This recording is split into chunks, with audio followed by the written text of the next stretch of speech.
Yeah, so this is a little bit different of a video. This topic just seems dear to me because I graduated with a criminal justice degree, and from my understanding, it's been almost a year since this situation has happened. I'm going to go through the timeline of events and go through the important parts of the interview and give you my opinion.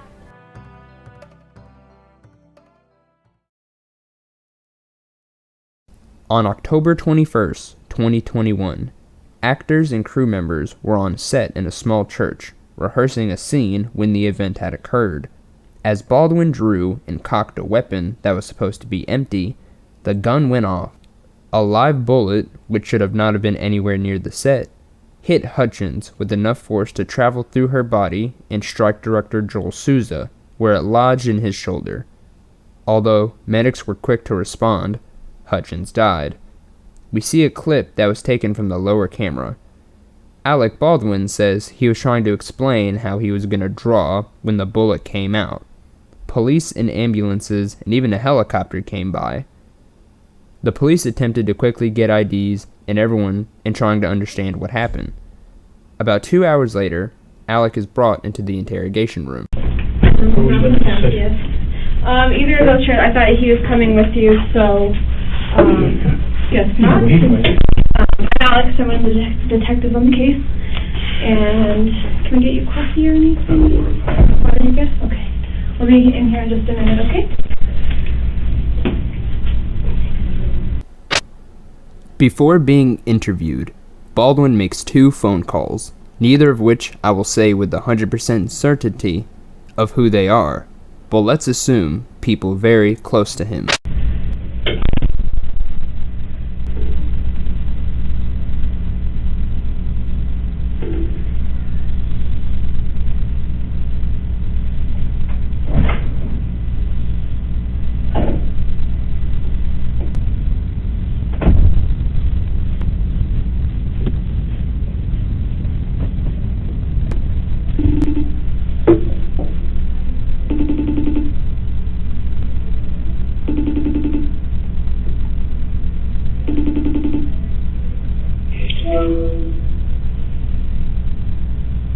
Can you hear me? Can you hear me? Can you hear me?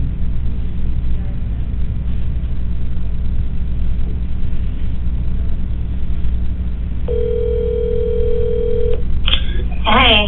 I'm at the police station, sheriff's, and they're about to interview me. How is everyone at home? How are the kids? The kids are great. Did you hold on a second, please. Did you tell Carmen what's going on? No, I didn't. Okay. Are you convinced you don't want to come tomorrow? I mean, I don't think it's a good idea. Look, call me after you talk with the sheriff, but I don't think it's a great idea. I think this is, Yeah, but let me just say this to you, just to be clear. They're going to make me stay here tomorrow anyway, to talk to my insurance investigators. This is really, I'll talk to you more, but I'm just saying. I'm so sorry. You must have such, you must be so traumatized. No, what I am is someone who, I don't want to do this for a living anymore, I don't want to be a public person. And, I'm the one holding the gun in my hand that everybody was supposed to have taken care of. They always Whoever this is, Baldwin seems to be pressured on who she is with and who she is talking to, probably stressed from the most recent events. hand me a cold gun. Where are you now? I'm meeting with Michelle right now. Michelle who? And where are you? Okay, all right, I'll call you back when I'm done, okay?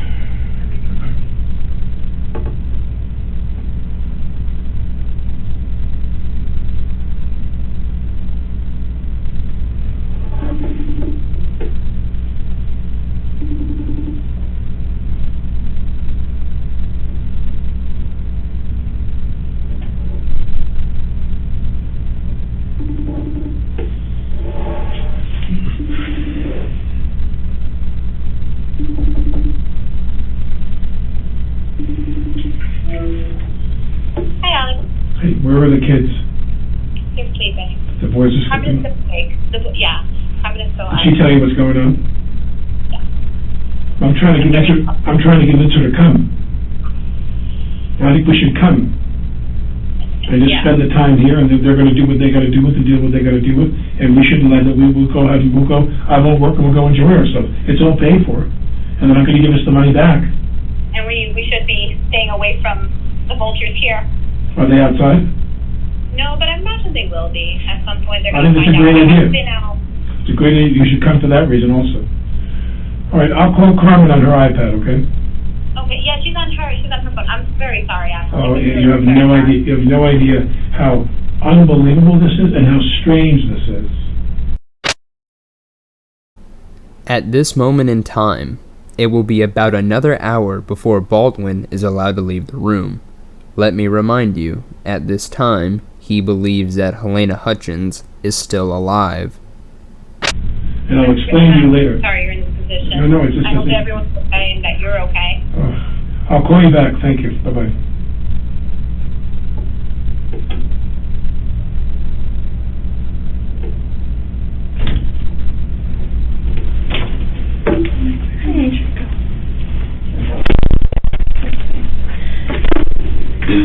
Hi, Samantha.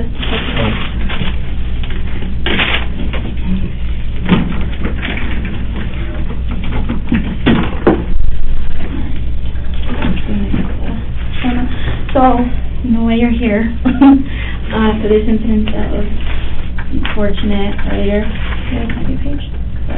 Yeah. I know you already agreed to talk to us and everything, and that's great. We're just gonna go over the rights. She's gonna read these to you. As you understand them, and just sign an initial, and then if you read the... Essentially, Alec Baldwin's first question is if he's being charged with anything. Granted, he could be doing this as somewhat of a joke, but actions speak louder than words. Bottom and agree to talk to us. And it's each of them. As you understand them, yes. Yeah, so first one, you have the right to remain silent.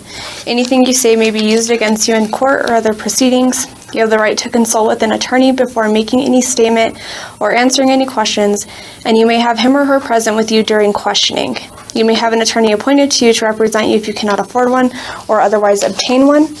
If you decide to answer any questions now with or without a lawyer, you have the right to stop questioning at any time or to stop questioning for the purpose of consulting a lawyer. So my only question is, am I being charged with something? No, we're just interviewing. Yeah, I thought that's what I'm not worried because I'm not, We have to do our job at just tell me that. at advising you your rights Write my because name this is an investigation.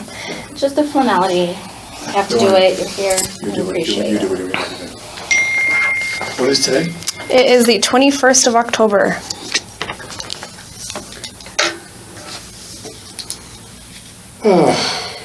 Long day? Well, what's interesting, not to digress on some commentary here, is that we've done this for 2 weeks and we did it the right way every day. Every day. You're on a set, you rehearse, they bring you what's called a cold gun. The gun is either completely empty, the chambers, or there is a cosmetic piece. So, for example, if you're the camera, and this is going to sound silly and specific, but if I'm pointing the gun close to the camera, you want to see into the cylinder that there's material in there, cosmetic material. So those rounds are cosmetic rounds. They put them in, and you rehearse, or even in a shot where you don't fire. They pull it up, and you see there's some material inside the cylinder. They'd hand me a cold gun, no charges. They always hand you a cold gun with nothing in it to rehearse. And then, when you shoot, if you are shooting loads that are flash loads, and they're usually in 3 denominations, quarter, half, or full load round, so that the flash is bright, and the sound is loud, louder, loudest. Full load is loudest. So if you're outside, you want a full load, bang, you want a loud sound. Or inside, you put a quarter load. Right before you shoot, everyone preps, crew puts the earplugs in, some put headphones on. The camera's there, very often there's a loose sight screen, but you're the camera operator and there's the camera, so I should always shoot off camera, you never shoot into the lens. Baldwin says that he in fact had only cocked the gun and there was a discharge. And you shoot it, there's a flash and a sound. Now, I went to lunch, she disarmed me. I sat down. She being... Hannah, the armaments person. When she was always handling the guns, 99% of the time. So I would, if I had a cosmetic rifle with no rounds in it, I'd hand it to one of her assistants. I'm sitting there, she disarms me, we go to lunch, we come back to lunch, and they hand me the revolver, the Colt. And I just like so Her. name, it's Hannah. Hannah again. They arm me, Okay. and you're assuming, as we've done every time, that it's a cold gun for the rehearsal. And I put the gag in the shot, you're in the camera, because I have a coat, and I have a holster, and I pull the coat over, and I kind of cup my hands like I folded my hands. And then I'm going to slowly sneak the revolver, the Colt out, and turn and shoot these other guys, or try to shoot them. I take the coat over the thing, the camera's there. I believe, my recollection is she was there, turned a bit, like talking to him. So I think she was hitting the right armpit. But this is all I know, and that is that I take the gun out in the rehearsal, where he wants it very dramatic and very sudden, trying to sneak up on them. I take the gun out, and as it clears, as the barrel clears on, turn and cock the gun over here. I turn and cock the gun goes off. It's supposed to be a cold gun. Nothing. No flash charges, nothing. Now, this is a puzzle to me, and this is making me very emotional now, but in my time, and I'm older now, but when I was younger and I was shooting guns in films, I've never seen a theatrical flash round where the material went through someone's armpit, came out their body, and hit somebody else in the shoulder. Yeah. I'm wondering if your department is prepared to go find out what comes out of his shoulder surgically. Is that a live round? That's what we are actually looking at. Is that a live? Because it doesn't make any sense otherwise. Yeah, It's her in the and armpit, comes out her shoulder, goes into his shoulder, and he just told me on the phone, I talked to Joe. He said, they showed me the x-ray, and the shape of the thing in my shoulder is the shape of a bullet. Now, all the rounds, I was told, you need to verify, I think this is an important note, they take the gun, they empty the, and all the rounds that are in there were either dummy rounds, no flash, cold rounds, or rounds with a flash. In the rehearsal, there should have been nothing. It should have been a cold gun with no rounds inside or dummy rounds, cosmetic rounds, no flash. I take the gun out slowly, I cock the pistol, bang, it goes over, she hits the ground, she goes down. He goes down, screaming. He's like, Jesus Christ, and I'm going, and I thought that maybe sometimes the wadding can come out if you're close and you get a burn. 2 actors who killed themselves with guns, with theatrical guns, John Eric Hexum and Brandon Lee, they put the live round in, and I'm told even with the flash powder, you can cause contusions and you can do a brain bleed and die, which both of them died. right. I think with Brandon Lee, there was a piece of material lodged in the thing that shot from something. Yeah. I don't remember vividly, but my point is, I've been doing this, I shot enough guns in my day in movies, I've never seen this before, where a flash round. More than a few times now, Baldwin has mentioned how he has never seen this, and he doesn't know what was put through them. Before the end of this interview, he will find out. But from my understanding is, may I borrow your pen Of for a minute? course, you can borrow. My understanding is that in a bullet, here's the thing with the pin, and here's the bullet itself. And now here, when you have a cosmetic round, no flash, no nothing, they drill a hole in the side of the brass to signify that it's a cosmetic round. There's nothing in there. There's no powder. But when you have a flash round, and there's stuff in there, wadding and powder to make the charge. This material here, that is the bullet, is made of a clay or some material that just disintegrates.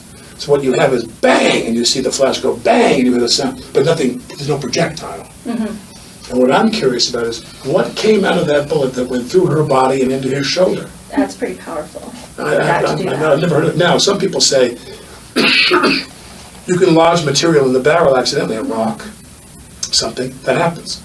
Which is why every time we've done this, I'm here to tell you, to testify that every time we've done this, she's done it right. She cleaned the barrel, made sure nothing was lodged in there. We went hot when they were ready. You always announce, going hot. Crew gets ready. And then all of a sudden, you're the camera, and I shoot away from you. I sit there and I'm like, bang, bang, bang, and flashes are coming out, and we shoot the rounds. She cleans the barrel every time, and she checks that the rounds are all cosmetic rounds, or nothing in the chamber for the rehearsal. She hands me the gun. I'm assuming she's done it the right way. She's done it the last 2 weeks. I put it in the holster. I pull it out slow. We're rehearsing. We're not filming anything. I pull it out slow, turn, cock the pistol, bang, it goes up, and she hits the ground. And then he starts screaming. And I'm thinking, in a flash round, I could see maybe if there was wadding or there's some stuff that's hot, and maybe it hit you and burned you. As they say, sometimes that happens. But remember, we're rehearsing, so no one's protected. So it's all supposed to be this one, cosmetic one. Or nothing. Or nothing. For the rehearsal, the gun is normally empty. Mhm. But my point is that they were standing in positions they wouldn't ordinarily be in because they assumed it was an empty, cold gun. We weren't shooting, we were rehearsing. That's a vital difference. So if she's here, if the camera's here, and she's standing here talking to the guy, and I'm on a bench here, and Joel's behind her, and this is not proportionate because obviously the camera's not as big as her body, and I draw the gun slowly and aim off camera, and there's supposed to be nothing in there. So she's not protecting herself and standing off. I'm shooting in a direction, and everybody is supposed to be to that side of the camera. There's nobody in my line. Nobody. And so when I shoot the gun, so in the rehearsal, I'm assuming I have an empty gun, and the gun goes off, she's right in front of me. Mm-hmm. She's as far from me as I am from a difference between maybe you and the door. Okay, so pretty close proximity. It was a very tight shot. Okay. The shot was here, of me, not of me, it's of me pulling the gun slowly, turn cock. Okay. And she's right there, vulnerable, in a position she wouldn't ordinarily be if we were shooting, and this thing, boom, she hits the ground. Okay. All right, I'm going to back you up just a little bit, okay? The detectives repeatedly asked Mr. Baldwin to go back a little on his stories and ask him how long he's been on set for. How long have you been on set? I arrived Monday the 11th Okay. and started my fittings, and they already were shooting the week before. And the 11th of October? Monday the 11th, I flew in from New York. I flew from New York to Denver to Albuquerque because there are no direct flights here, and then drove from Albuquerque to here. Okay. Rehearsed and fitted and did all my preparatory stuff. But that was in October, correct? That was Tuesday the 12th, yeah. I flew on the 11th, rehearsed on the 12th, started shooting the 13th, Wednesday the 13th, that's what we shoot. Okay. We shoot a Wednesday through Sunday schedule. We're off Monday, Tuesday. So the entire time you've been on set, have you seen the same armorer And working her with crew, you guys? Everybody. How many people are on her crew? My guess is that what I witness is 3, Okay. all young women. Hannah and 2 other women. All right. And very often they're tasked with me, because we're not shooting every day, guns, there's no armaments every day. They dress me with my holster, my knife. The film is set in 1888, so I'm armed with the classic weaponry of the cowboy era. Okay. And so they would make sure I was dressed properly. 85% of their task is to make sure I'm dressed with everything properly. The armorers? The Or armorers- just... Well, the armorers, wardrobe doesn't necessarily, they sometimes trade back and forth, but wardrobe doesn't necessarily deal with my holster Okay. and the knife, because that's a prop. The armorer, Hannah, and her team, they dealt with me being knifed and that being lashed properly, so it looks proper, Okay. and the holster. Okay. And Wardrobe as much as it was props, as much as it was armaments. do you know Hannah's last name? No. Do you know what she looks like? Or can you describe what she looks like? Multicolored hair, glasses, not too tall. Everyone knows her pretty well because her father is a very famous armaments guy. He's a guy that did guns in movies for decades. He's very well known. Okay. She's the daughter of this famous gun guy, movie gun guy. And what about the other girls in her crew? I don't remember their names. Okay. Do you know what they look like? A blonde, thin, not too short, kind of medium height, and brunette, somewhat on the shorter side, maybe the same height as Hannah, brunette, and also you go back and forth between, they're wearing a mask most of the time on set. They Right. in order to do that. But I've seen them with their masks off. Okay. All right. What time did you guys start today? I don't know what time they started. I came in slightly later because they had a couple of shots without me in the morning, so I came in at, I guess I arrived there at like about 7:45. Okay. Normally I'm there at like 6:30. All right. And then anything abnormal in the day? Who handed you your weapon? This will be the first of many times the detectives ask Mr. Baldwin who hands him the gun. Count to see if you can follow how many times they do it. And in the day? Hannah Hannah did. Okay. And physically handed or put it in the holster? handed it to me. Okay. She would show me the gun. Okay. Or she'd say, cold gun. She'd say, test it, or some language to indicate, as she handed me the gun, then it was fine. And she'd say, do you want to check? Okay. And I always didn't want to insult her. I said, because we never had a problem. Yeah. And I said, oh, I'm good. So, and the first AD very often will ask, periodically, he'll say, let me check. Okay. And they'll have two people check for this very reason, that we don't have any, forget about live rounds of bullets, that we have any flash rounds in the gun while we're rehearsing. Because if someone wants to indicate, and they're not thinking, they pull the trigger on the gun, you just hear the hammer, the dead sound of the hammer hitting, and you have no flash rounds at all in there for the rehearsal. The rehearsal gun should be empty. Okay. And as I said, for the 2 weeks I've been shooting, it has been empty. We haven't had one problem. And you have you physically checked that, or just by her telling She you? announces to me that it's clean. Okay. She'll say, cold gun, we rehearse. Then when she's done, she takes the gun, goes off to a corner. She has a kit, like a zip fanny pack, with her elements in there. She puts the flash rounds in there. She'll say, quarter load. But it's a lower sound. Or she'll say full load. And if I'm shooting, if you're the crew and you're shooting me close, even if I said the full load, it is rather loud. It's very loud. Okay. She's always announcing what's going to happen. All right. She's been very good about that. So have you guys, backtracking a little bit on this, because she's telling you what's in these guns, have you guys been practicing with those quarter loads, the full loads, all that through the past couple weeks? Or have you shot with them? I came in on Tuesday, that's what I did Tuesday. Okay. The 12th. I came to the ranch, rode the horse, and just got used to that. And because they have a double who really rides in the distance, they're really fast, and all the athleticism you see beyond the horse, and they come to a watch and another guy rides with a horseman. Okay. You're quite a crew of men. So today was not the first day that... No, I shot on Tuesday the 12th with the Henry, the lever, arm action lever, the lever action rifle. Okay. And the pistol. I just shot both. Okay. And, all right, moving back forward, what time did you guys break for lunch today? Usually, I think today we broke at 12:30. Okay. And who took the weapon at that time? Hannah. Physically took it Always from you? does. Rarely do the other ladies, the two other women, handle the pistol that's live shooting in the scene. As I said, I have the Henry in my hand as a prop. I'd be running through the scene, but no bullets, nothing. When they'd say cut, I could hand it to the blonde girl. Okay. But whenever we were interacting with somebody where rounds were going to go in the gun, you would have flash rounds in the scene.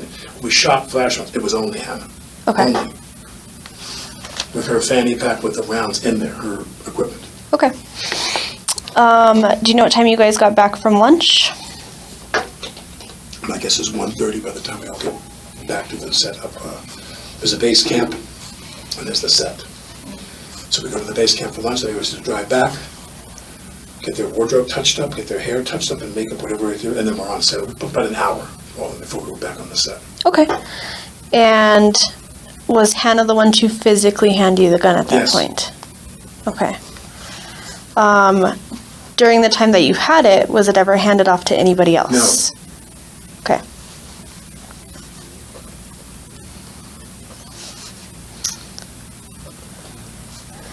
Did you see where she got the gun from? No. Okay. She has a station somewhere with all her stuff. Okay. The elements and a gun, and a couple different guns. Guns for the other actors in this, and she handles all the guns. Is anybody else allowed in that area? I don't know, but I know that on this, I've never seen anything that was out of the ordinary. She has sometimes they have a cart, like almost like you would use like a hospital catering, where there's like a big plastic tray, a dark plastic tray, Okay. with 2 levels and wheels. I think that's what she has, but many of the departments have that, and on that tray would be her, or something like that. I don't recall what exactly hers looks like, but they have a station that they bring to the set. Okay. Where to put all of her stuff, and if the weather is cooperative, and sometimes they put it under a tent if it looks like it might rain and anything to damage the property. But she has a little place she would go to, and I think she has a truck where she stores it. When they wrap, everything goes into a truck and she takes off with it. It's her responsibility to secure the prop weapons. Everything in there? Okay. It's a real gun. It's a real gun. Can you actually describe the gun to me? It's a cult, a period cult. In our emails back and forth when we were prepping the film, she showed me just a couple different styles of guns. This is not a big budget movie, so we didn't have a lot of choices. She showed you 3 or 4 choices. I said, give me the biggest gun you've got. Okay. And so I didn't, she showed me different guns by email and different knives by email, cruder knives that were made, like someone fashioned the handle out of like elkhorn or things like that. I took a traditional knife, a leather strap, a handle. We went back and forth about the holster and the material, and we just had a relatively brief conversation. I'm having made a lot of movies, I know how not to stress them out about the budget. When she shows me something, I try to make that work. And so she showed me, I said, just give me the big Colt when we're done. And then on that Tuesday, the 12th, I came and shot that gun. Okay. What color is it? I believe it's a brown handle, because she showed me 2 of the larger Colts. One had a cherry-colored handle, and one had a brown handle, and I chose the brown handle. You didn't want the cherry. I could show you my emails in my phone. I didn't want the cherry, it was too shiny. Ah, okay. My character's a little bit in the retirement side of his career, so Ah, he's a retired bank robber. I'd say out in the Wild West, cherry might not be that. Well, you always have people in films, I mean, they go to an extensive extent, you wouldn't believe some films if they have the budget, the details you go into. Of all the things you wear, jewelry, hats, watches, guns, cars. I mean, there's people sit down. I mean, I've made a lot of films, and the films that had bigger budgets, you could spend a whole week going to rehearsal, reading with the director. The writer goes and rewrites. They listen to how the dialogue sounds. And then once you're done rehearsing the text with the director, the producers, and the writer, when you're done reading, they'll go make amendments. Like when they hear it come out of your mouth, they'll go, let's change that line. The way Bob says that, and then they go, then you go right to wardrobe, props. You go do a lot of stuff. Okay. All right, so you get back from lunch, get ready. She hands you the gun. Was this inside or outside? We're inside the church Okay. side. And was it the first rehearsal that the incident happened? Yeah, I believe so, because we talked about, as we were going to lunch, we're always talking about what's next. Okay. So as we were rehearsing scenes, he said, now I want to do a scene where we'd done other shots before lunch. He said, when we come back from lunch, we'll do this. And he said, wait, pull it out, show me. Because I was showing him what I thought was the best angle, to see the glint of the gun under my coat. Because you want the scene to work, the shot to work. So where the holster's here, the gun is here, my coat comes around, and I held my hand, like it looks like I was just cupping my hands, like I was just resting. Okay. And I showed him in the rehearsal. So when we came back after lunch, we rehearsed for the camera, and I took the gun. I'm showing him. I'm going to go like this, like this, like this. Cock and turn. Bang! It went off. The first time. Okay. So it was your first time after lunch. The first time that we were shooting that shot, that we were rehearsing for that shot. Okay. That camera shot. And you may not, if you don't know, that's fine. Did you happen to see? So obviously, you guys left from your upper shooting area to go have lunch, or did you eat lunch up there? No, we always go back to the base camp for lunch. Okay. For the stage. Yeah. Did the armorers, or did you see the armorers go down? No. No. Nor would I. Okay. Makes sense. Once they're gone, I'm gone. Okay. Do people stay up on set, or does everybody go down? Well, there are many people who will forego lunch. Okay. I take that back, not many. There are some who will forego lunch because they have work to do. Okay. Someone will hold them a plate, they'll bring their own lunch. Many people, they make sacrifices because of their pride for their department. Mm-hmm. They may sit there and say, I think I need to paint that wall and touch up that wall. I think I need to distress those boots. They all have work to do. Mm-hmm. And very often, a small number of people will stay up top while we drive down from the set to the base camp. The caterer. To me, it sounds like Baldwin has great respect for these individuals who stayed and didn't take lunch. Is there a need, but maybe a modest number of people stay up there. Okay. All right. And then I just want to clarify really, I know you're drawing something. All right. So when you had pulled out the gun, obviously you were not at the cameraman, but you had identified there were 2 people there. Can you tell me who those people were? My recollection is that the operator was there. He's a Steadicam operator. Okay. He's a man who, there's either a camera on sticks that's stationary, Okay. or there's a man who operates a Steadicam that moves. The camera operator was there behind the camera, and she was to his right. And who is she? That's the one I'm asking Helena, about. the cinematographer. Okay. the camera director. And she was right next to the cameraman. She was to his right, to my left. And who was behind her? Joel, And he the is... director of the movie. Okay.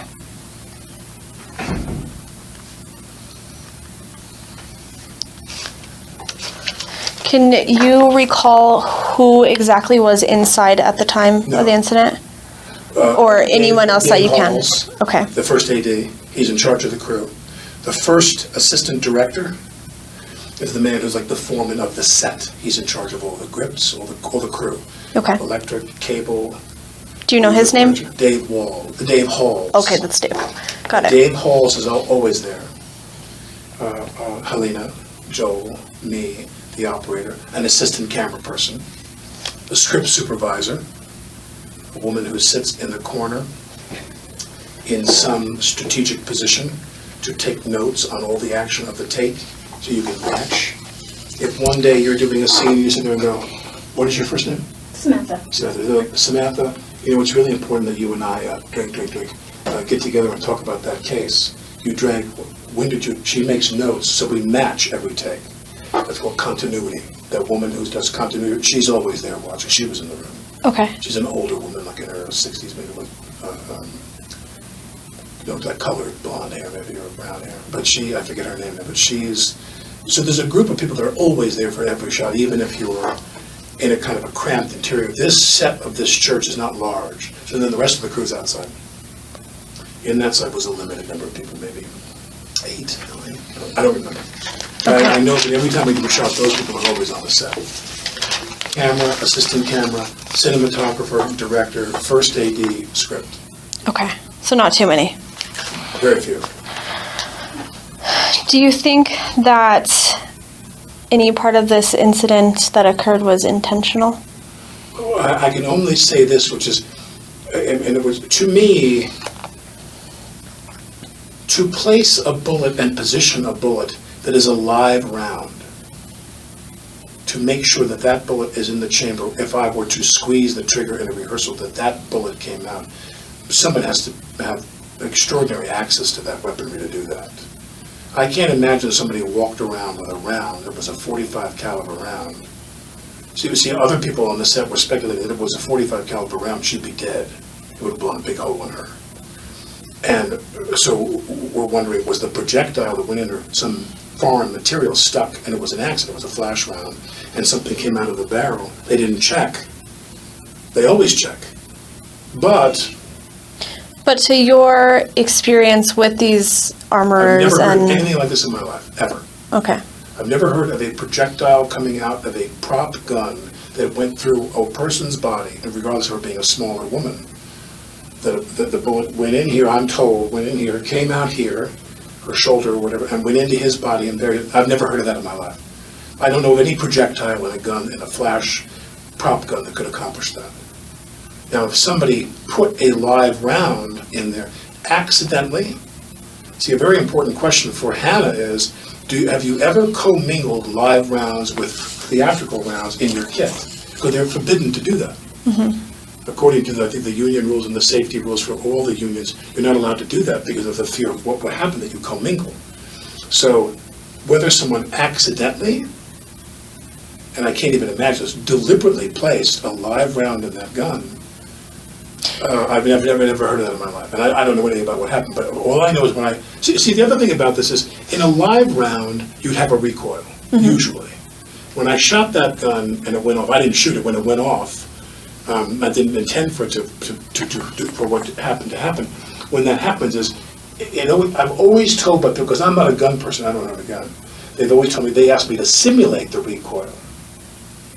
When I shoot the Colt, which is a big gun, .45 caliber bullet, they always teach me when we shoot, we go action. I go, get back here, boom, and then make me take my hand and go boom and have the kick, because there's no kick in a flash round. Okay. And when this happened, I don't recall there being any kick either. That's important. Okay. Are you, I know you said you don't own a gun, but are you experienced with shooting guns? Only as much as actors have to be experienced. Okay, which is normally not real bullets. If you do a movie, safety with weapons is primary. You go off with people. You go off with armaments people to ranges. I've gone to ranges in Arizona where we shot a lot of guns in a movie many years ago, and you go to a range and you shoot for a few hours, and they teach you how to shoot shotguns, Walther, different, little small guns, James Bond guns, big guns, Uzis, machine guns, whatever you're using, they make you go and rehearse for hours, With all them. day. Okay. Yeah, well, they're very safety conscious, as they have been here. They've been very safety conscious here throughout. That's what puzzles me. Well, and that's, and I guess that's more like the question that I'm trying to get at is, do you think someone would deliberately do this? I can't imagine who would. Okay. People have said, that 6 people got fired from the crew yesterday because they said that the union, I don't want to get into a long diatribe about this, but the union, the International Association of Theatrical Stage Employees, IATSE is their name. IATSE is the union that controls all the actors. The Directors Guild controls the director, the Screen Actors Guild, but all of the crew are controlled by a contract in which those people voted to go on strike against the major studios, the major networks, the major streaming services, but not the independent film community. In fact, the IATSE rep for the New Mexico contract, because every state has different contracts, was instructed by his bosses in LA. He said, don't go on strike. The strike is against the majors, not against the indie people. And in the indie films, there's 6 different tiers, I believe, in terms of the contract, how much they're paid. Okay. A bunch of people on the set walked off anyway, even though they were told not to strike. They struck and they left. And that was yesterday. That was yesterday. That was their last day. And Yeah, then the question becomes, somebody said, would one of them do? I don't even know. I have no idea. I have no idea. Well, and I was, because that was mentioned to me, is that it sounded like it was most of the camera crew that walked off set. Yes. Yesterday and quit, and maybe they got fired because they walked off. So the other thing is that the 2 major people, like you said, the director, those are the ones who got hurt. So with the camera crew and them quitting, and then your director getting injured, as well as Helena, you don't think there's anybody that had any anger towards them or anything that would want to disrupt the film? I don't know the details. I know that one guy, whose name I'm forgetting, he was a very heavy-set guy. Okay. He was and lovely to me. And he walked up to me and he said, thank you for the things you posted on social media in support of the IATSE strike. And he said, I'd like to talk to you privately. He said, because I've got some of my guys sleeping in their car. Mm-hmm. Many of the crew here, for the shooting in Albuquerque and Santa Fe, or Albuquerque based, they live there. So the drive time is kind of common knowledge in the business that the unions in New Mexico signed very bad deals in order to attract movie shooting here. They wanted to grow the crew base here. So they signed the deal that wasn't a good deal, and they gave them a 60-mile commute radius. So that means if you live within 60 miles of the set, mm-hmm. you come to work and you don't get paid any, you have to drive home, they don't hotel you. They don't know in New York it's 30 miles, and they have to put you up in a hotel and give you gas money, and there's a whole other complicated contract in the more expensive markets. Here, this guy would tell me, he turned to me, he goes, my guys are sleeping in their car. Now, I went to the AD and the producers and I asked them what's up with that. He said, they knew what the contract was. We signed the IATSE contract in New Mexico. And then in the middle of shooting, they decided they wanted to rewrite their deal. They said, put us up in hotels. Now, if you put the camera crew up in a hotel, all the other crafts are going to ask you to put them in a hotel. We don't have the budget for that. That could be $75,000, $80,000. You know what I mean? Who was that man? Who?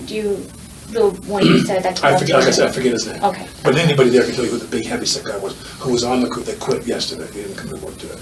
Okay. But my point is that if I'm standing there in a rehearsal, I'm thinking to myself, could someone actually believe that in the rehearsal I would actually aim the gun and hit those 2 people? That's far-fetched. Or do they want just somebody to get hit? Or, I keep telling myself more likely, was it an accident? Where there was a large quarter load makes noise, but it's kind of a puff compared. But a half load could shoot a projectile if something was stuck in the barrel. And like I said, the thing that is, I think, going to answer all your questions is, what's in Joel's shoulder? Mm-hmm. Is it a rock or is it a bullet? I could actually show that to you. What? What was in his shoulder? We did they take it out? So you being on set for so many years, like you said, have you ever seen? You said you've never seen anything come out before. I've never seen a projectile come out. No. Right. No.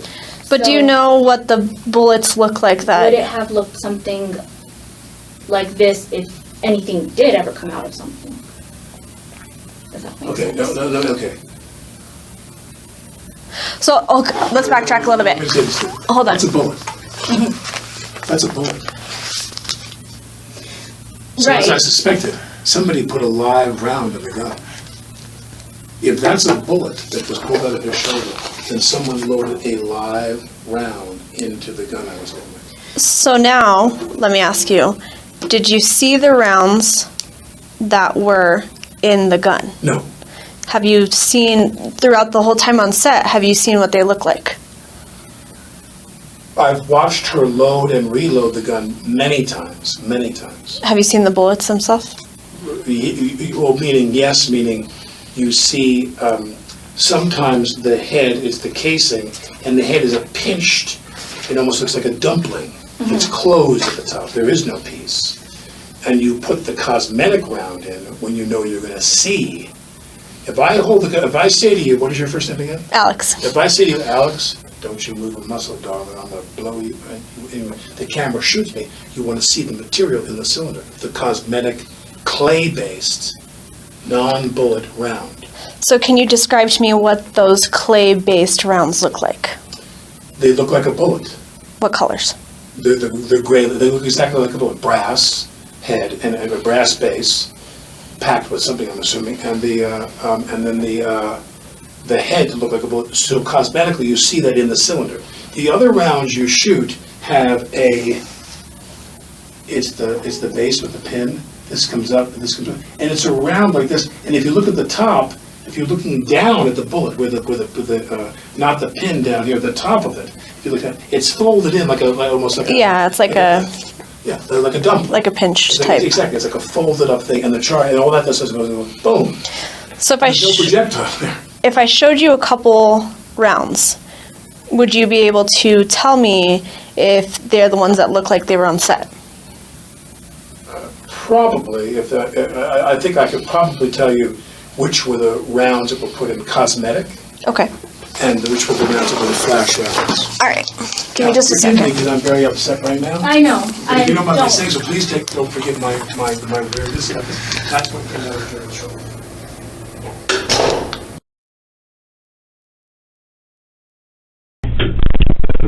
Yes. And the reason why I was showing it, because you said you have experience, but you're saying when this does come out, it's supposed to just puff and not really be Well, usually, a hard object. if there's any chance that when you look at the gun, so here's the barrel, here's the sight, and the cylinders around it, and it has the holes. Mm-hmm. We're just looking at the gun, the camera's eye view. Yeah. When you look at the cosmetic rounds go in, they have no flash. But if you want to have cosmetic rounds that flash, if you want me to hold the gun, you see the bullets, and I shoot, that material is often a clay or, fabricated material that just disintegrates, just turns to powder.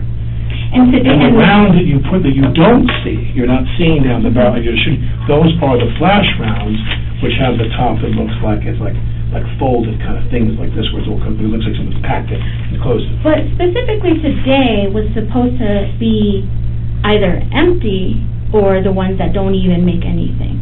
Cold rounds. So cold round, the one with the hole in it. Yes.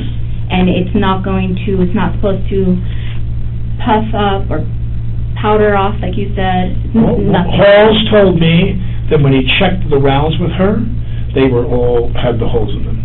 And sometimes he told me, when I wasn't familiar with this, they'll take the round, and if it's a cold round, it'll have the holes, and inside will be BBs, and you shake it. Yeah. When you shake the BB, it's an acoustic thing to tell you that's a cold round.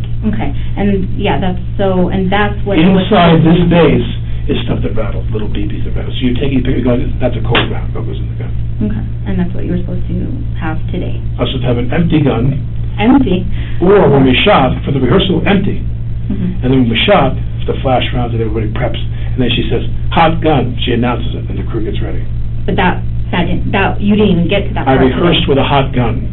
Now. But you were supposed to be cold. Well, it was supposed to be cold or empty, but now, not only did I rehearse with a hot gun, I rehearsed with a gun that had a bullet inside. If that's what came out of your show, this is the most horrifying thing I've ever heard in my life. Well, so yeah, and that's why I wanted to make sure that you anytime that you shot a hot gun, you've never seen anything like this come out before. Never. Because I'm not familiar with prop guns. I Never. could tell you what a projectile looks like, and that does Well, look let me like ask a you this. projectile. But, see, that's a bullet. Yeah, so that's what comes out of... Well, I think the with question, I bullet. mean, I don't want to tell you your job, but I'm so sick about this, so sickened by this, that a bullet passed through this girl's body. She's in critical condition in a hospital right now, and I fired the gun. And if you don't think I feel really, really shitty about that, I do, but the question becomes, to ask Hannah, did you commingle live bullets? What they call live rounds. When they say live round, that's a bullet that a police officer would shoot. Where did that come from? In her kit. Yeah. She commingled live rounds with dummy rounds or movie rounds. And we asked her that. Do you know where you guys get the rounds from? Who orders it? Or you don't have any part of any of that? Who, me? Yeah, like, That's her, yeah. all familiar, okay. Well, what I know is when we come to the set, you hand me a cold gun, nothing's in reverse. Then we load the gun with the flash rounds and we shoot. That's it, every time. We've never had a problem. So you didn't even get part to that second part of you'll hand it back.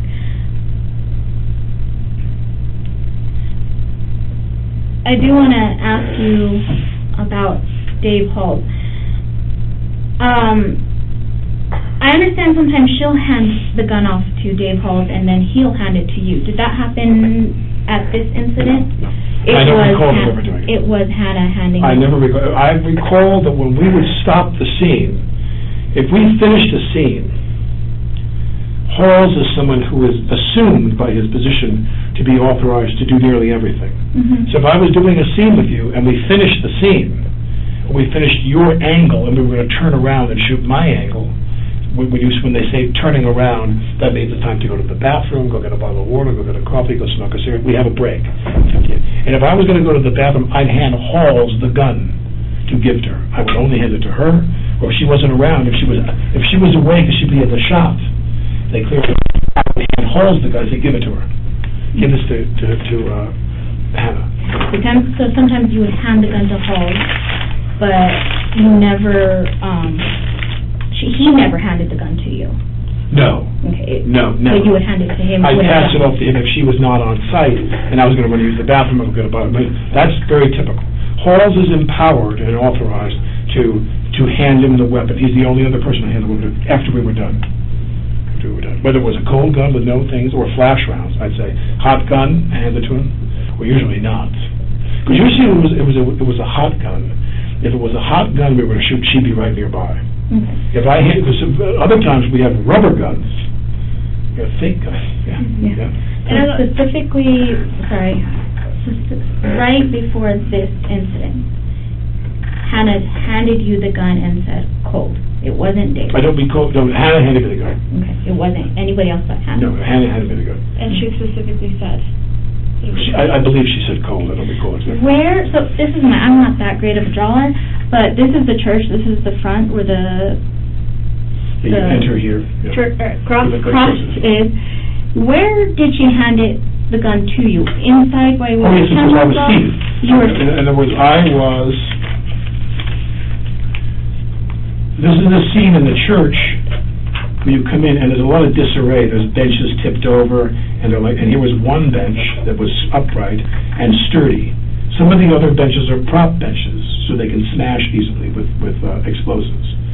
You want the gunfire to have fake benches. They're made of a lighter wood, so they put charges inside.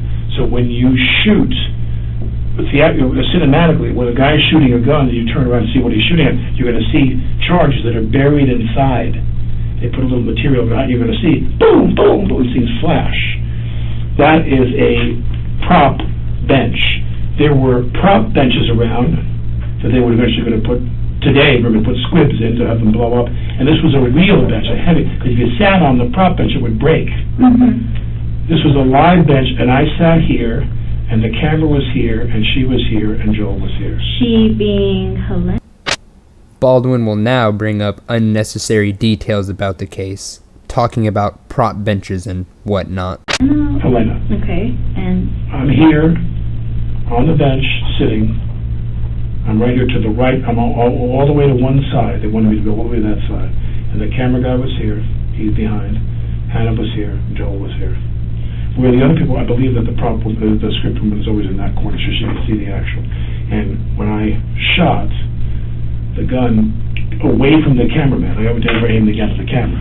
I turned and I went like this to aim the gun, and she was there, and the gun went off, and she just went right on the ground. What about the armorer, though? Or was she? She's outside. Okay. She hands She you comes the gun, in. She hands me the gun all the time. and then what? If there's any shooting involved in the scene, she always hands me the gun. Never has Dave handed you the gun? Never. Okay. And then she goes back outside? She waits When you- outside because she just can't be there, so I didn't want to see. Sometimes in scenes there's reflections, like, you see. So you only need the necessary crew in there for shooting the camera. Everybody else leaves, and as soon as they cut, they come running back in. Okay. Real quick before she shows you that, the other thing I wanted to know, and it's probably helping she does show you those rounds. Have you, in your experience, ever been told that you're not supposed to cock the gun?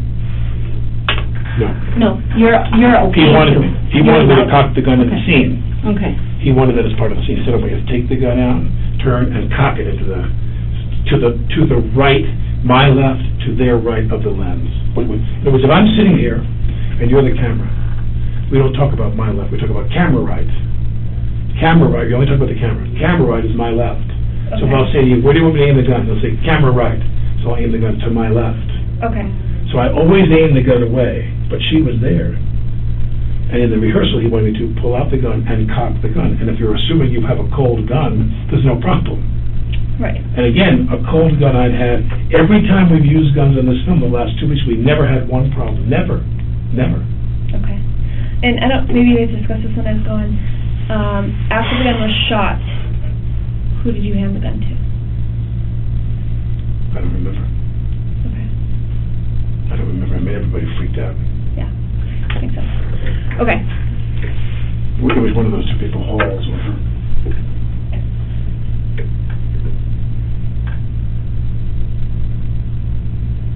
I don't really know. I would imagine, well, there's the dummy there.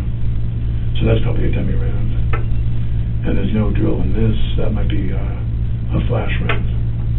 And as I said, So flash rounds do not have holes. well, the flash round has a charge in here Okay. of powder, different sizes. Like I said, quarter, half, full load, and a wadding in there to pack it in. It's packed in tightly. Okay. So when you hit this pin, it explodes. Now, sometimes it has this material there if you have to have the cosmetic feature through the gun and then shoot.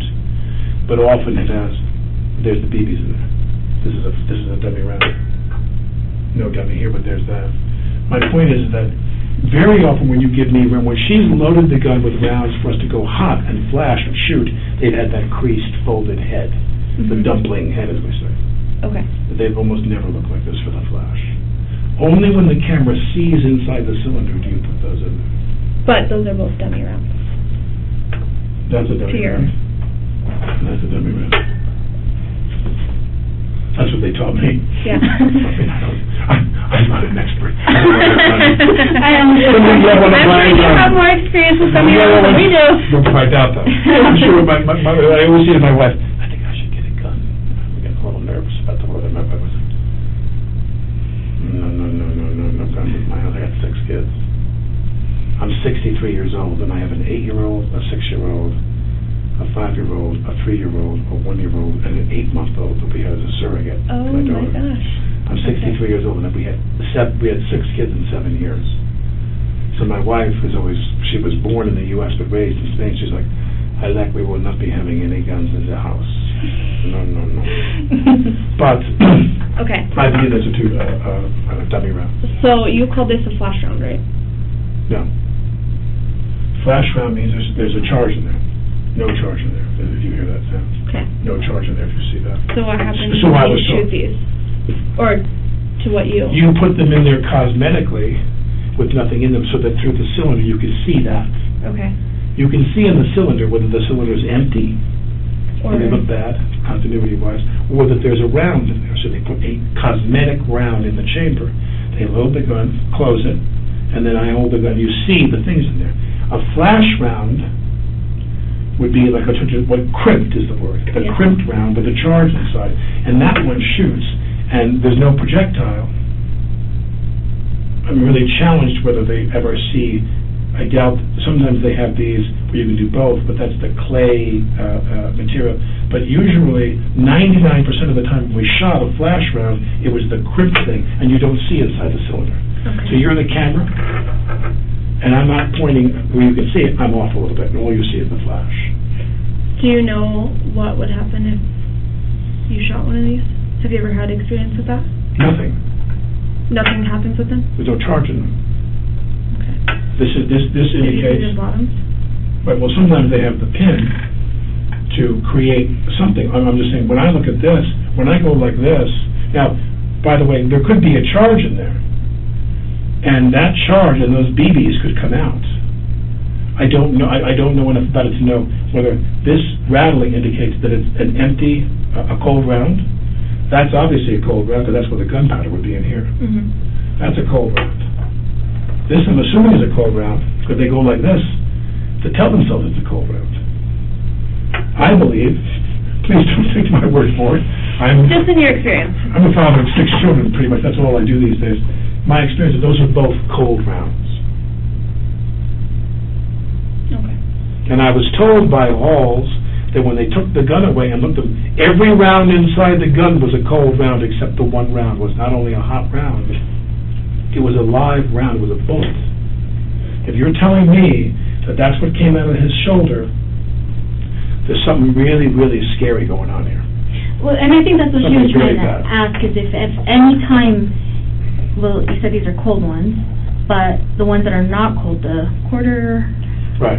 those, They have the crimped But they head. have you ever seen anything like that ever come out on set? No, it's not possible. Not possible, It's okay. not possible. Yeah, they don't have a head. I'm saying these, They don't have there's no projectile. there's no projectile, okay. So then, and these shouldn't, Somebody put a live bullet in the gun. because these shouldn't separate or do that either, No. okay. Separate, no, probably. Like, that shouldn't come out either, when, if it does, If you did a flash round, that wouldn't be there. okay. This is a cosmetic round only. Right. I point the gun, that's in the cylinder. When we shoot the gun, 99% of the time, it's a flash round that you don't see the cylinder. You're the camera, and I'm slightly off, so you don't see the I'm sorry, we keep having you explain that, but it's just because there's different rounds. Right.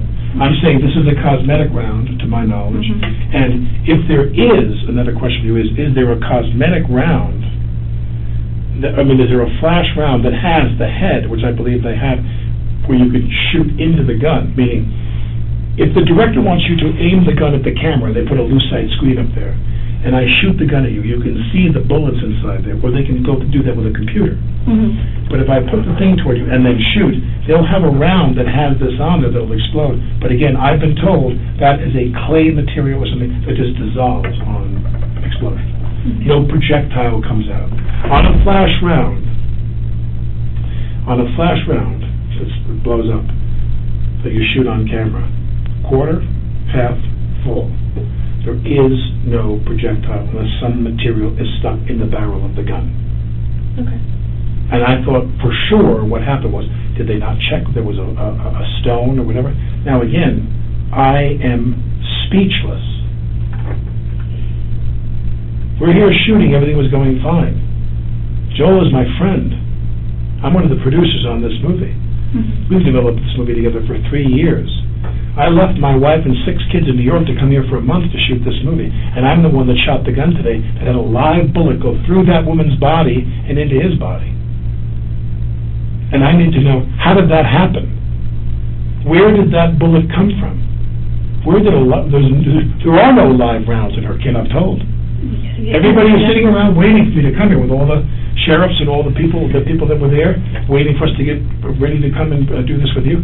But all they did was talk about that. But it's speculation of like, in her kit, she doesn't have live rounds. And that's what we were told, that's what, when we asked her, she said, there's no live rounds, not even in her kit, not on set, anywhere.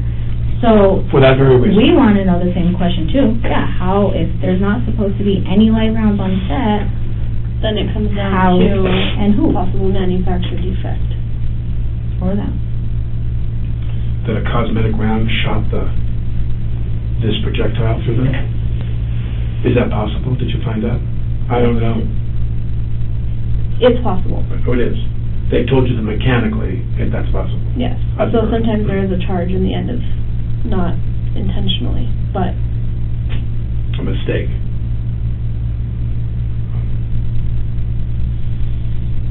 Today I sit here, and whether it was a misfiring theatrical round or a libel, I shot this woman with a gun today. God, doesn't feel so good, you know. I can imagine that would not feel good. I feel really bad, you know. It's like I mean, everything was going great. The only problem we had was when these 6 guys wanted to quit. And there, I don't know the jargon, but their, union rep or whatever in the New Mexico contract, different contracts in different states, the person that was in charge of these people and a kind of a pipeline, a lot of shooting going on, a lot of movie for TV work in Albuquerque, Santa Fe. The person was their head person was told them, don't strike. It's not again. We don't want to cripple the indie business and put all of our employees out of work. Our indie contract is set for now. You have a contract you're under. Now we can renegotiate that contract, which no doubt they will. But in the meantime, you have a contract that you agreed to, and those men came. I'm not criticizing them. They came under a contract which they knew what it was. They reported to work, and then halfway through the shooting, they left. They walked off. And I don't, when he said to me, well, my guys are sleeping in my car, the ADs and the producers said to me, well, they're all of a sudden complaining about a contract they've been working on it for quite a while. And some days we wrap, and they shoot nights. Those are tough. The men, the women, they have to go back to their homes, and maybe Albuquerque and drive an hour, and it's 3 o'clock in the morning, Mm-hmm. And we try to put the night shooting on the weekend, so when you wake up following day, you're off. And then and then some days we wrapped in theory. The day before they walked up the job, we wrapped at 5:45 in the afternoon. We had a very reasonable day. We had a very easy day. It was 6 o'clock. As I'm driving away with them, and I waved to that guy. The guy said, I want to talk to you, the heavyset guy. Yeah. And I'm leaving. I said, I'll see you tomorrow. And I left because I want to get home. Right. I want to go call my kids before they go to bed in New York. And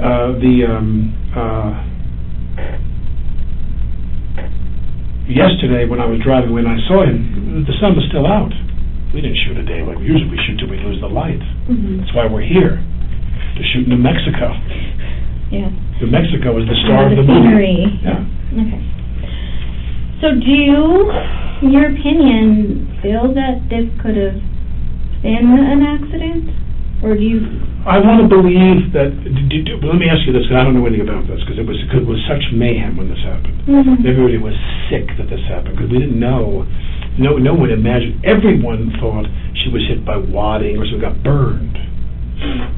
No one presumed she was shot with a bullet, any projectile went through her body. No one even considered that wasn't possible.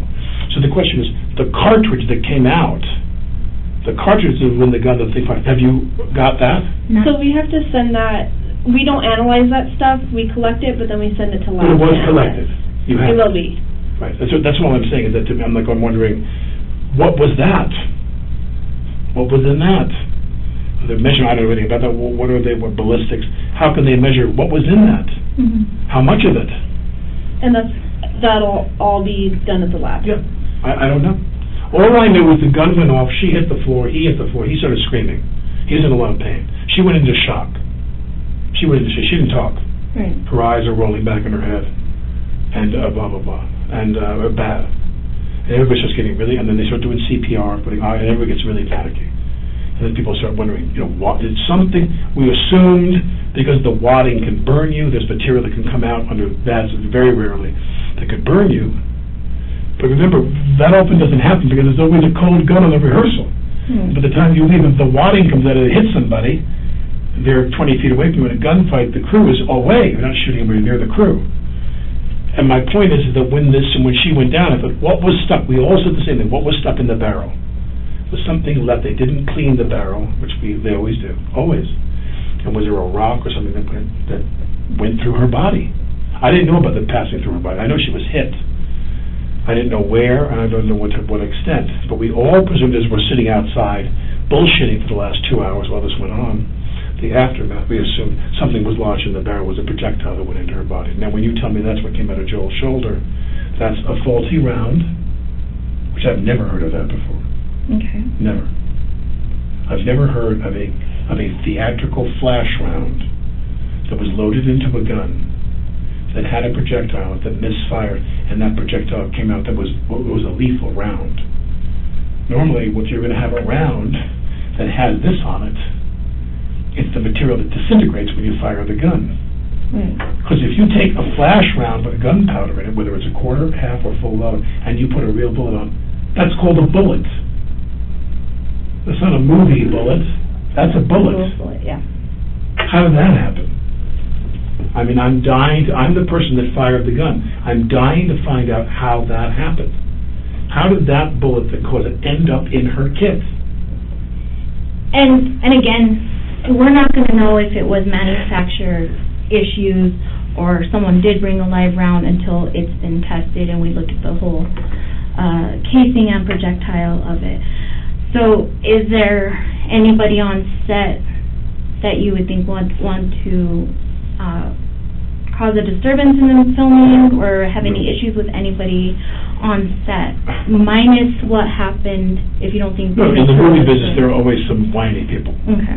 But not so much so that they want to shoot somebody. So nothing... I've never heard of anything like this in my lifetime, ever. I've made 75 movies. So in the past couple of weeks that you've been on set, there's nobody really... There's no one I would imagine would be capable of doing something like this. Nothing that out of the ordinary.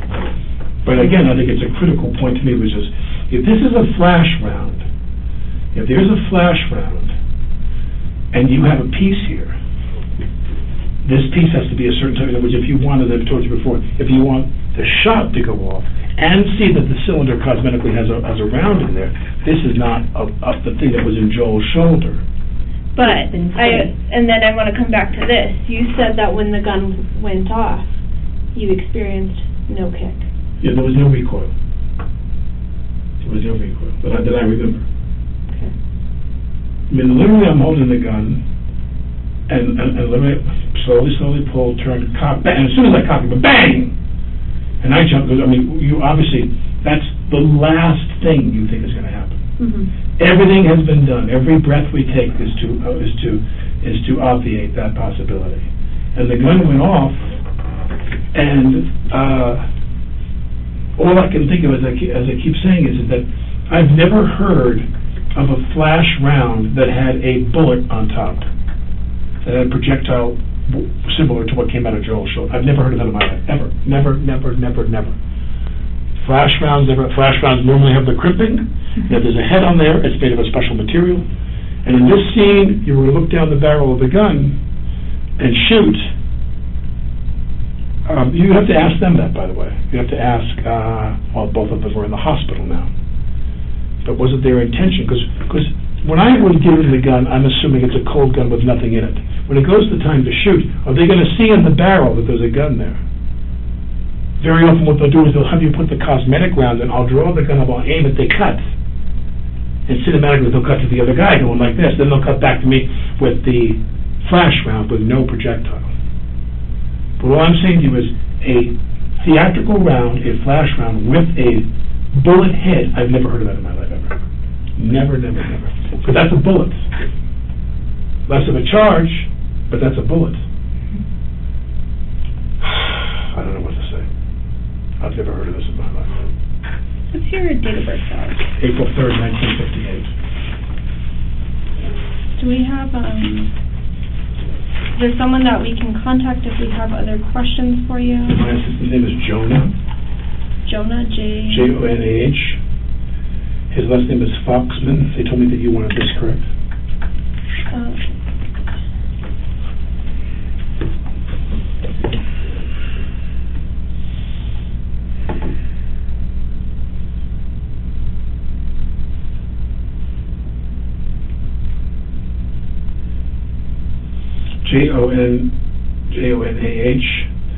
Foxman, Foxman.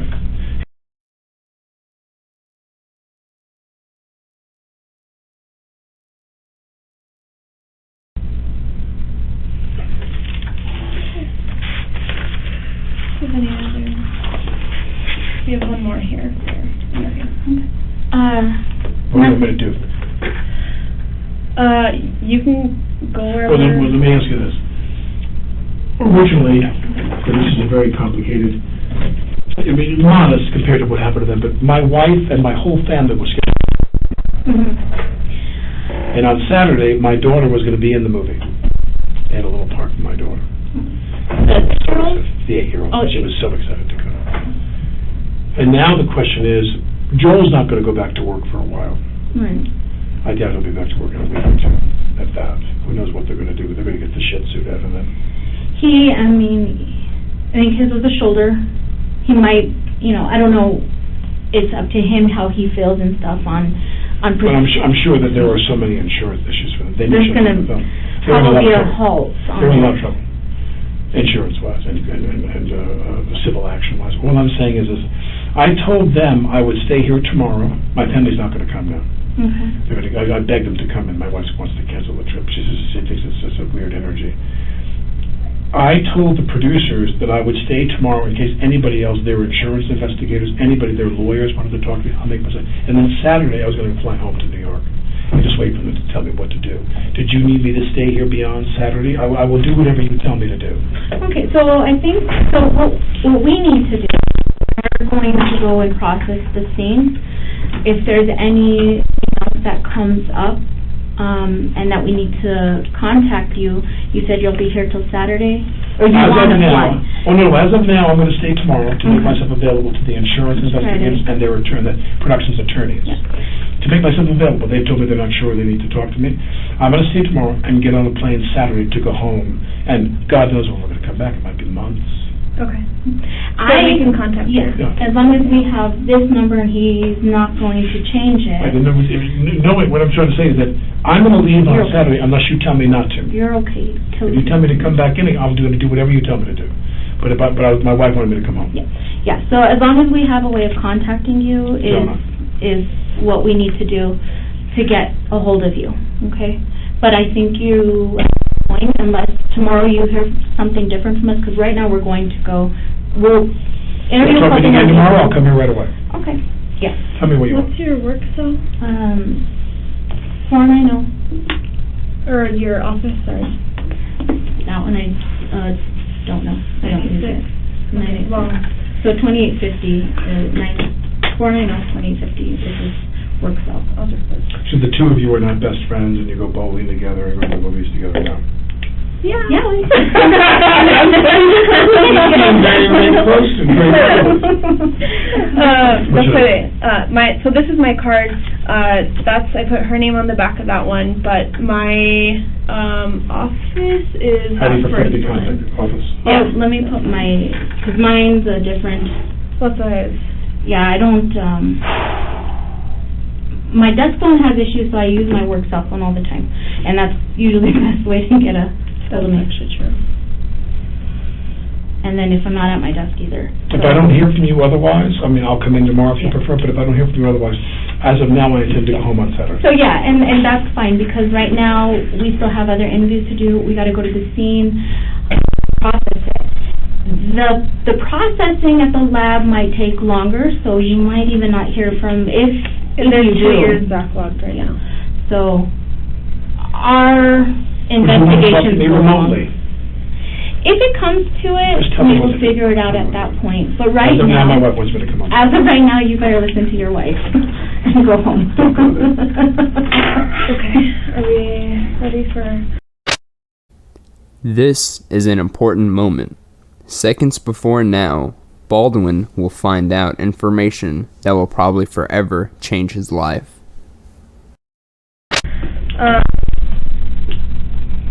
I do have some very unfortunate news to tell you. What?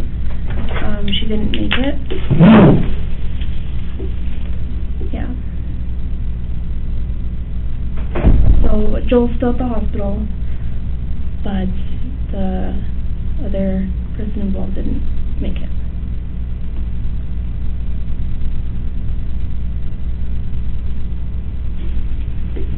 Sorry.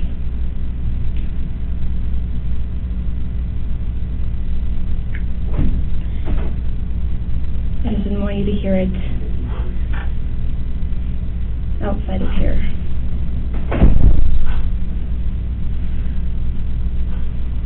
Is there something we could do for you?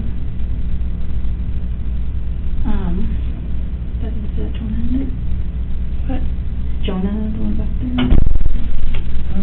Yeah,